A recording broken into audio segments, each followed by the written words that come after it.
안녕하세요. 지금부터 자동차 정비 산업기사 해설 강의를 시작하겠습니다. 첫 번째 문제는 터보차저의 구성품에 관한 문제로 터보차저의 주요 부품을 알아야 하는 문제입니다. 터보차저의 주요 구성품이 아닌 것은 무엇일까요? 여기서 정답은 4번, 인터쿨러 코어입니다.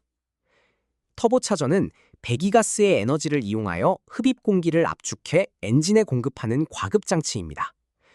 터보차저의 주요 구성품에는 컴프레서 휠, 터빈 휠, 웨이스트 게이트, 센터 하우징, 베어링 등이 있습니다.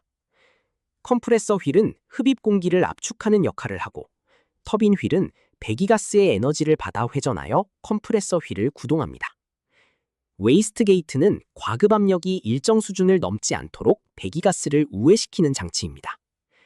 반면 인터쿨러 코어는 터보차저에 의해 압축되어 온도가 상승한 흡입 공기를 냉각시키는 별도의 장치로 터보차저 후단에 설치되며 터보차저 자체의 구성품은 아닙니다. 따라서 정답은 4번입니다. 두 번째 문제는 가솔린 엔진의 ECU에 관한 문제로 ECU가 수집하는 센서 정보를 알아야 하는 문제입니다. 가솔린 엔진의 전자제어 장치인 ECU가 수집하는 정보가 아닌 것은 무엇일까요? 여기서 정답은 3번, 변속기 오일 점도입니다. 가솔린 엔진의 ECU는 엔진을 정밀하게 제어하기 위해 다양한 센서로부터 정보를 수집합니다. 흡입 공기량은 MAF 센서나 MAP 센서를 통해 측정되며 냉각수 온도는 냉각수 온도 센서를 통해, 엔진 회전수는 크랭크 각 센서를 통해 측정됩니다. 이러한 정보들은 연료 분사량과 점화 시기 결정에 핵심적인 역할을 합니다. 그러나 변속기 오일 점도는 일반적으로 직접 측정되는 항목이 아니며 변속기 제어와 관련된 정보로 엔진 ECU가 수집하는 주요 항목이 아닙니다. 변속기는 별도의 TCU에 의해 제어됩니다. 따라서 정답은 3번입니다. 세 번째 문제는 디젤 엔진 커먼 레일 시스템에 관한 문제로 연료 분사 압력 제어 장치를 알아야 하는 문제입니다. 디젤 엔진의 커먼 레일 시스템에서 연료 분사 압력을 직접 제어하는 장치는 무엇일까요? 여기서 정답은 3번, 압력 제어 밸브입니다. 커먼 레일 시스템은 고압의 연료를 공통의 레일에 저장하고 각 인젝터로 분배하는 디젤 엔진 연료 시스템입니다. 압력 제어 밸브는 ECU의 명령에 따라 작동하여 레일 내부의 연료 압력을 직접 제어하는 핵심 부품입니다.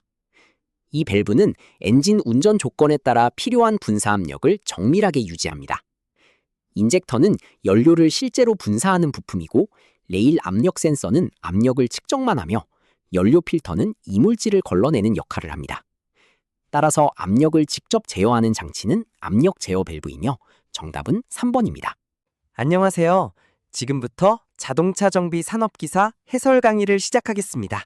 첫 번째 문제는 자동 변속기 오일 점검에 관한 문제로 오일 색상과 냄새 변화의 원인을 알아야 하는 문제입니다.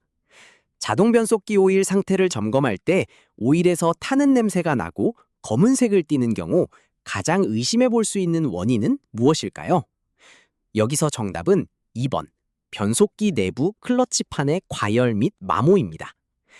자동 변속기 오일은 정상적으로는 투명한 붉은색을 띠며 부드러운 점성과 특유의 약한 냄새를 가집니다. 그러나 변속기 내부의 클러치판이 과도한 마찰로 인해 과열되면 클러치 마찰재가 타면서 그을음이 발생하고 이 그을음과 마찰재 입자들이 오일에 혼합되면서 오일이 검은색으로 변하고 타는 냄새가 발생합니다. 이는 변속기 내부에 심각한 손상을 의미하는 매우 중요한 진단 신호입니다. 클러치 슬립이 지속되면 마찰열이 누적되어 오일을 변질시키고 변질된 오일은 마찰 계수가 변하여 더 심한 슬립을 유발하는 악순환이 발생합니다. 단순히 오일 교환 시기가 지난 경우는 색이 진해지지만 타는 냄새는 적게 나며 쿨러 효율 저하나 록업 클러치 불량은 다른 증상을 동반합니다. 따라서 정답은 2번입니다. 두 번째 문제는 자동 변속기 이니비터 스위치에 관한 문제로 주요 기능을 알아야 하는 문제입니다. 자동 변속기 조정 작업 중 이니비터 스위치, 즉 쉬프트록 제어 스위치의 주요 기능으로 옳은 것은 무엇일까요? 여기서 정답은 2번, 특정 기어 위치에서만 시동이 걸리도록 제어하는 기능입니다. 이니비터 스위치는 자동 변속기 차량의 안전 시스템 중 하나로 변속 레버의 위치를 감지하여 ECU에 전달하는 부품입니다. 이 스위치의 가장 중요한 기능은 변속 레버가 P, 즉 주차 위치, 또는 N, 즉 중립 위치에 있을 때만 시동이 걸리도록 시동 회로를 제어하는 것입니다. 만약 T 또는 R 위치에서 시동이 걸린다면 차량이 갑자기 움직여 사고가 발생할 수 있으므로 매우 중요한 안전장치입니다. 또한 후진등 점등 신호도 함께 제어합니다. 이니비터 스위치가 고장나면 시동이 안 걸리거나 모든 위치에서 시동이 걸리는 등의 문제가 발생할 수 있어 정확한 점검과 조정이 필요합니다. 변속기 오일 온도 감지, 변속비 조절, 록업 클러치 작동은 다른 부품의 기능입니다. 따라서 정답은 2번입니다. 세 번째 문제는 자동 변속기 스톨 테스트에 관한 문제로 테스트의 목적을 알아야 하는 문제입니다. 자동 변속기 검사 시 스톨 테스트의 목적으로 가장 적절한 것은 무엇일까요? 여기서 정답은 2번, 토크 컨버터와 원웨이 클러치의 성능 확인입니다. 스톨 테스트는 자동 변속기 진단의 중요한 방법 중 하나로 브레이크를 강하게 밟은 상태에서 변속 레버를 D 또는 R에 두고 가속 페달을 끝까지 밟아 엔진 회전수가 더 이상 올라가지 않는 안정점의 RPM을 측정하는 방법입니다.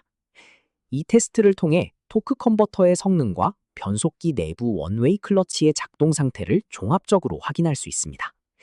측정값이 규정값보다 낮으면 엔진 출력 부족이나 토크 컨버터 스테이터 고착을 의심하고 규정값보다 높으면 원웨이 클러치 슬립이나 변속기 내부 클러치 슬립을 의심합니다. 변속기 보호를 위해 반드시 5초 이내로 짧게 실시해야 하며 충분한 워밍어프 진행해야 정확한 결과를 얻을 수 있습니다. 라인 압력 측정, 기어비 측정, 마운트 진동 측정은 별개의 검사 항목입니다. 따라서 정답은 2번입니다. 안녕하세요. 지금부터 자동차 정비 산업기사 해설 강의를 시작하겠습니다. 첫 번째 문제는 자동차 진단 통신 프로토콜에 관한 문제로 OBD2 표준을 알아야 하는 문제입니다. 자동차 진단 장비 OBD2에서 사용하는 통신 프로토콜이 아닌 것은 무엇일까요? 여기서 정답은 4번, MOST, 미디어 오리엔티드 시스템스 트랜스포트입니다. OBD2는 차량 진단을 위한 표준화된 인터페이스로 5가지의 통신 프로토콜을 사용합니다. ISO 9141-2는 K-라인 통신으로 주로 유럽과 아시아 차량에서 사용되었고, SAE J1850PWM은 포드 차량, SAE J1850VPW는 GM 차량의 표준이었습니다. ISO 14230KWP2000은 K-라인의 발전형이며 현재는 ISO 15765-4 캔이 모든 신차의 표준 프로토콜로 자리 잡았습니다. 반면 MOST는 자동차 멀티미디어 시스템 전용 통신 프로토콜로 광 케이블을 사용해 오디오, 비디오, 내비게이션 등 대용량 데이터를 고속 전송하는 데 사용됩니다. MOST는 인포테인먼트 시스템 내부 통신용이지 진단 통신과는 무관하므로 OBD2 프로토콜에 포함되지 않습니다. 두 번째 문제는 ECU 입출력 신호에 관한 문제로 입력과 출력 신호의 구분을 알아야 하는 문제입니다. 자동차 전자제어 장치 ECU의 입력 신호로 사용되지 않는 것은 무엇일까요? 여기서 정답은 3번, 스파크 플로그 신호입니다. ECU는 다양한 센서로부터 입력 신호를 받아 차량 상태를 파악하고 액추에이터로 출력 신호를 보내 제어하는 컴퓨터입니다. 산소 센서는 배기가스 산소 농도를 측정해 ECU로 전달하고 냉각수 온도 센서는 엔진 온도, 스로틀 포지션 센서는 운전자의 가속 의도를 ECU에 입력합니다. 그 외에도 크랭크 각도, 캠 각도, 흡기 온도, 노크, 차속, MAF 등 수십 개의 센서가 입력 신호를 제공합니다. 반면 스파크 플러그는 ECU가 점화 코일을 통해 보낸 출력 신호에 따라 고전압 스파크를 발생시켜 혼합기를 점화시키는 출력 장치입니다. 따라서 스파크 플러그는 신호를 주는 센서가 아니라 ECU의 명령을 받는 액추에이터로 작동합니다. 세 번째 문제는 자동차 전기 회로의 저항 연결에 관한 문제로 병렬 저항의 합성 특성을 알아야 하는 문제입니다. 자동차 전기 회로에서 저항의 병렬 연결에 대한 설명으로 옳은 것은 무엇일까요? 여기서 정답은 3번. 전체 저항 값은 각 저항 값 중 가장 작은 값보다 항상 작다입니다. 병렬로 연결된 저항의 합성 저항은 1 나누기 R 전체가 1 나누기 R1 더하기 1 나누기 R2 더하기 1 나누기 Rn의 합으로 계산됩니다. 이 공식의 결과로 합성 저항은 항상 가장 작은 저항값보다도 더 작아집니다.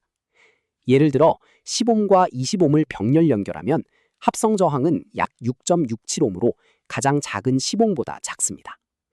이는 병렬 연결이 전류가 흐를 수 있는 통로를 추가로 제공하여 전체 전류 흐름이 늘어나기 때문입니다. 직렬 연결과 달리 단순 합산이 아니며 가장 큰 값보다 작은 정도가 아니라 가장 작은 값보다 더 작아집니다.